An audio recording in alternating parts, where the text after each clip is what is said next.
Welcome to family village cooking.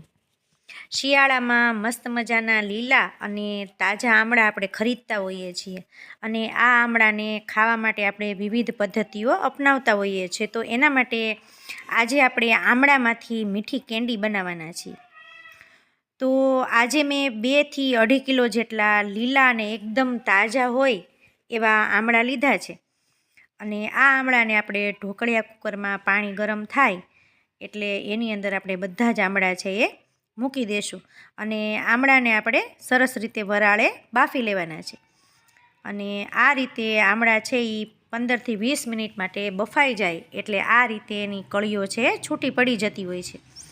આમળાને બફાઈ જાય એટલે એકદમ ઠંડા કરવા દેવાના છે અને આમળા ઠંડા થઈ જાય ત્યારબાદ એની આ રીતે આપણે બધી કળીઓ છે એ છૂટી પાડી અને વચ્ચેથી ઠળિયાનો ભાગ છે એ કાઢી લેવાનો છે. અને બધી કળીઓ છે એકદમ મસ્ત સંતરાની કળીઓ આપણે જેમ મોસંબીને સંતરાની કળીઓ છૂટી પડે છે એમ આ રીતે છૂટી પાડી દેવાની છે. પીપરમિન્ટની જેમ આ બધી કળીઓ છૂટી પડી જશે. ત્યારબાદ એની અંદર 250 ગ્રામ આદું છે. આદું પણ એકદમ તાજું અને સરસ મજાનું આદું છે એ ખમણી અને એની અંદર આપણે નાખી દઈશું. ત્યારબાદ એની અંદર 2 કિલો આમળા છે, 2 થી 2.5 કિલો એટલે 1 કિલો પૂરી ખાંડ લીધી છે. તમે સાકરનો ભૂકો પણ લઈ શકો છો. અને આ બધી ખાંડ અને આદું છે આમળામાં બરાબર આપણે આ રીતે મિક્સ કરી અને 1 રાત માટે એને ઢાંકી અને મૂકી દેવાની છે.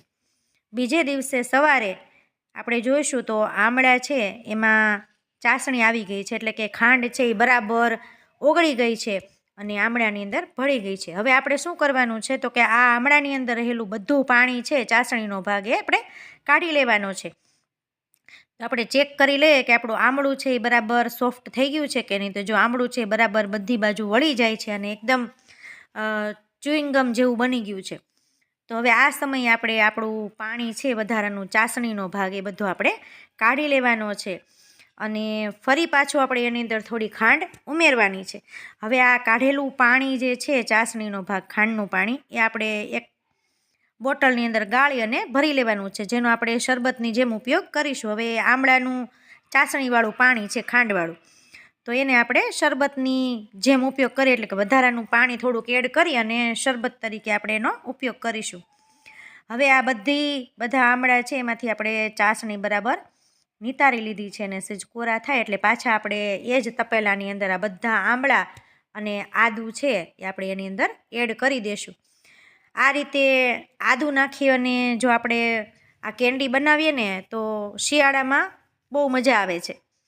હજુ મેં 500 ગ્રામ જેટલી ખાંડ વધુ લીધી છે. હવે આપણે વધુ ખાંડ નહીં નાખીએ કારણ કે આમળાની અંદર રહેલું પાણી છે એ પહેલી વખતે જ વધારે પડતું ઓગળી જાય છે એટલે હવે વધુ ખાંડની જરૂર નહીં પડે. જો આપણે વધુ ખાંડ નાખશું તો એ ઓગળશે પણ નહીં. એટલે મેં 500 ગ્રામ ખાંડ લીધી છે. પહેલાં આપણે 1 કિલો નાખી હતી અને હવે પાછી આપણે 500 ગ્રામ એટલે 2 થી 2.5 કિલો આમળા હતા તો મેં 1.5 કિલો જેટલી ખાંડ લીધી છે. તો આપણે એને પણ હવે મિક્સ કરી અને ઢાંકી અને 1 રાત માટે રહેવા દઈશું. હવે 1 રાત માટે રહેશે એટલે બને એટલું બધી જ ચાસણી છે ખાંડનું પાણી અને આદું છે આપણે આમળામાં ચડી જશે.